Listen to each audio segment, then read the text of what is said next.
কিছু শেয়ার করার পরও একটা ভিডিও এতটা ছোট হয় এবং এতটাই কম শ্যুট আমি প্রতিদিন করে থাকি ইদানিং। এটা একটা ভিডিও এডিট করতে বসলে আমি ইদানিং রিয়েলাইজ করতে পারি। হ্যালো এভরিওয়ান, নতুন একটা ভিডিও এবং নতুন একটা প্রতিদিনের ব্লগে তোমাদের সকলকে জানাই স্বাগতম। আশা করি সবাই তোমরা খুব ভালো আছো এবং সুস্থ আছো। তো প্রতিদিনকার মতো দিন শুরু হয়ে গেছে, বাট তোমরা লাস্ট কিছুদিন ধরে হয়তো দেখেছো শিবরাত্রির দিন সকাল থেকে আমার শরীরটা কি পরিমাণ খারাপ ছিল এবং আমি কতটা অসুস্থ ছিলাম।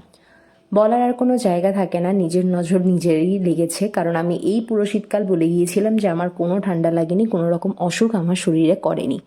ঠিক তার 3-4 দিন পর থেকেই আমার শরীরটা একটু একটু দুর্বল হতে শুরু করে এবং শিবরাত্রির দিন এফেক্টটা ভালোভাবে হয়।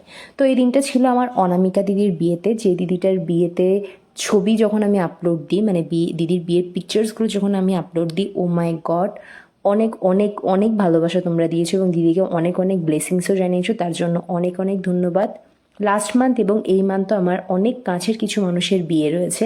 তো নিয়ম মতো সেজেগুজে দিদির বিয়েতে যাওয়ার জন্য বেরিয়ে পড়লাম। আর এখানে মা সেদিন মাথায় আবার ফুল দিয়েছে, আর কিছু আন্টিরা আমার কাছে সাজতে এসেছিলো 2-3 জন। তো আমি সেই ক্লিপগুলো আর নিইনি, বিকজ অবভিয়াসলি সবাই ক্যামেরা ফ্রেন্ডলি সেরকম হয় না। তো নিজে যেটুকু পেরেছি আমি খুব কম টাইমের মধ্যে হালকা পাতলা বেস মেকআপ করে আর অল্পটুকু একটা আইশ্যাডো মেকআপ করে আমি চলে গেছিলাম। আমাদের লোকালিটির একদম কাছেই ছিল। আর দিদিকে এতটাই প্রিটি লাগছিল দেখতে, প্রতিটা মেয়েকেই তার বিয়ের দিনে বা এরকম দিনটাতে অনেক সুন্দর লাগে, অনেকটাই ভালো দেখতে লাগে। যাই হোক, ম্যাক্সিমাম ক্ষেত্রে এটা হয়ে থাকে। তো স্টার্টার মার সাথে এনজয় করছিলাম। আর এই যে ভিড় জমেছে স্টার্টারের সামনে, আর বিয়ে বাড়িতে তোমরা জানো কি হয়ে থাকে, সবাই মিলে একত্রিত হয়, এর গল্প ওর গল্প, মানে নানা ধরনের আড্ডা মজা যা হয়ে থাকে। আমার সব থেকে বেশি প্রিয় জায়গা ছিল এই জায়গাটা, মানে পুরো বিয়ে জুড়ে। কারণ এখানে যে ঝাড়বাতিটা দিয়েছিল আর ওর থেকে যে ফুলগুলো দিয়েছিল দেখতে অনেকটাই বেশি ভালো লাগছিল। তো এটা ছিল আমার টোটাল আউটফিট সেই দিনকার জন্য। আচ্ছা, আগে একটু পরিচয় করিয়ে দিই অনামিকা দি এক্স্যাক্টলি কি হয়। অনামিকা দি ভাইয়ের একদম ক্লোজ ফ্রেন্ডের একদম নিজের দিদি এবং আমাদেরও দিদি। অ্যাকচুয়ালি আমরা এতটাই কাছের হয়ে গেছি এখন, আমরা ফ্যামিলি মেম্বারদের মতনই হয়ে গেছি। ভাইয়ের ফ্রেন্ড, ভাইয়ের মানেই আমার ভাই। আর আমার দিদি মানে ওর ফ্রেন্ডের দিদি মানেও আমার দিদি, ভাইয়ের দিদি, এরকম একটা বন্ডিং আমাদের হয়ে গেছে। যাই হোক, এখানে বিয়েবাড়িতে তোমরা সবাই যেরকম হয়ে থাকে সবাইকেই দেখতে পাচ্ছ। অলমোস্ট 12:30টার মতো বেজে গেছিলো আমাদের সেদিন বাড়ি ফিরতে ফিরতে। আর এটা ছিল আমার টোটাল লুক। তার পরের দিন আবার বেরোনোর ছিল, সেদিন আমি ডেফিনেটলি একটা কাজেই বেরোচ্ছিলাম।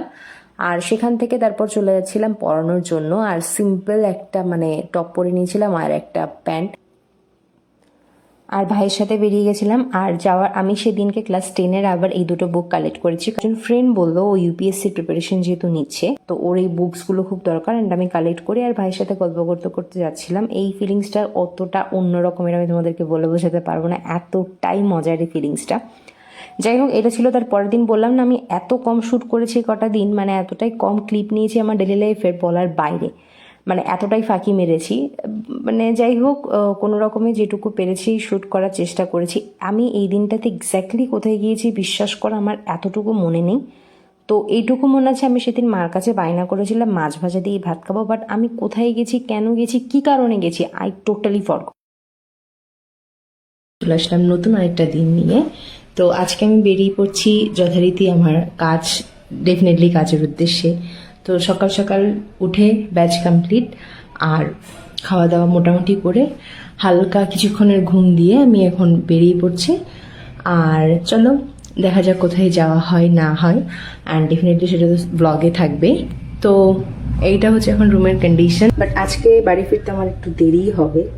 কোনো মেকআপ টেকআপ কোনো রকমের কিছুই করিনি, জাস্ট একটা টপ আর জিন্স পরেই বেরিয়ে যাচ্ছি। তো চলো বাইরে গিয়ে দেখা হচ্ছে, আর আপাতত ব্লগটা দেখতে। আর শুনেই তো নিলে, এই দিনকে আমি চলে যাচ্ছিলাম বসিরহাটে, অ্যান্ড ডেফিনেটলি যেখানে আমাদের ক্যাফের বিজনেসটার মেন হাব। আমাদের তো এখন অনেকগুলো জায়গায় ব্রাঞ্চ ওপেনিং হচ্ছে, বাট মেন যে লোকেশনটা সেখানে অনেক দিন পর ট্রেনে দিলখুশ উঠে, মানে ট্রেনে দিলখুশ অনেক দিন ধরেই ওঠে, বাট সেভাবে খাওয়া হয় না।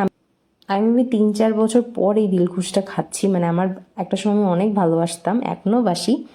তো বাড়ি ফেরার পথে বাড়ির জন্য এগুলো নিয়ে আসলাম, যেটা হয়ে থাকে বাড়ির ফ্যামিলি মেম্বারদের জন্য না নিয়ে আসলে তো হয় না।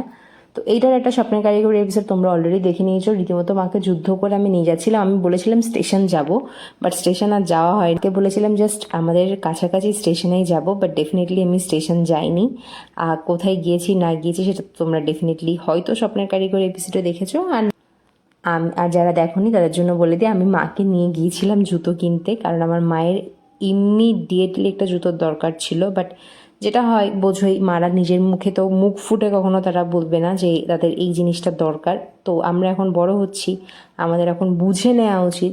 তো আমি এই ক্লিপগুলো কেন তুললাম, কারণ লিটারেলি একদমই মা জানতো না, আর আমাকে তো মেট্রোতে উঠে কন্টিনিউ বকে গেছে যুদ্ধ করে। আর সেই মানে সবাই চেনো এই জায়গাটা কোথায়, এটা কী না কি তোমরা সবাই যেন আলাদা করে বলার কোনো জায়গা রাখে না। আর এটা আমার মায়ের সব থেকে প্রিয় জায়গা, কারণ আমার মায়ের যত জুতো ম্যাক্সিমাম থেকে ম্যাক্সিমাম এই দোকানের, আর আমার মায়ের এই দোকানের বা মানে আমার মায়ের এই শপেরই জুতো সব থেকে বেশি। তো ফেরার সময় আমাকে কিন্তু বকছিল, তখন এই যে আমি কথা বলছিলাম তখন বকছিল, ট্রেনে উঠেও মানে সিট ছিল মা বসেনি। জানোই তো এরকম একটু হয়ে থাকে যে বলছে আমি এরকমভাবে আসি না, বেরোই না। আমি আসলে এটা আমারই দোষ ছিল, একটু বলতে হতো, একদমই কোনো রকমে বেরিয়ে গেছিলাম আমি আর মা। তো এটা ছিল তার পরের দিনের একটা ক্লিপ। আমি বেরিয়ে পড়ছিলাম, আমার বিজনেস পারপাসের একটা ইভেন্ট ছিল সেই কারণে। আর এই যে ড্রেসটা আমি সেদিন কিনেছিলাম ফ্রেন্ড থেকে, আমাকে কিন্তু কমেন্ট করে জানাবে আমাকে কেমন লাগছে বা আমাকে ফিট হয়েছে কিনা। খুব রিজনেবল প্রাইসের মধ্যে ছিল, অ্যান্ড পরেও ভীষণ ভীষণ আরাম। আর এখানে আমার ভিডিও করতে বলেছি আমি, সেখানে আমার যে ফটো তোলা হচ্ছে এটা আমি বুঝতে পারিনি। আমি আবার সামনে এসে জিজ্ঞাসা করলাম, পোজ দিলাম, অ্যান্ড পেছনে কি বিচ্ছিরিভাবে ডাস্টবিনটা দেখা যাচ্ছে আমি জানি, যাই হোক এরকম হয়ে থাকে। তো এটাই ছিল খুব ছোটোখাটো একটা ক্লিপ অ্যান্ড ছোটোখাটো একটা ভিডিও। খুব শীঘ্রই নতুন এবং এক্সাইটিং ভিডিও নিয়ে তোমাদের সাথে রেগুলার বেসিসে আসবো আমি। দেখা হচ্ছে পরের একটা ভিডিওতে। ভালো থেকো সকলে, খুব শীঘ্রই নতুন ভিডিও আসছে।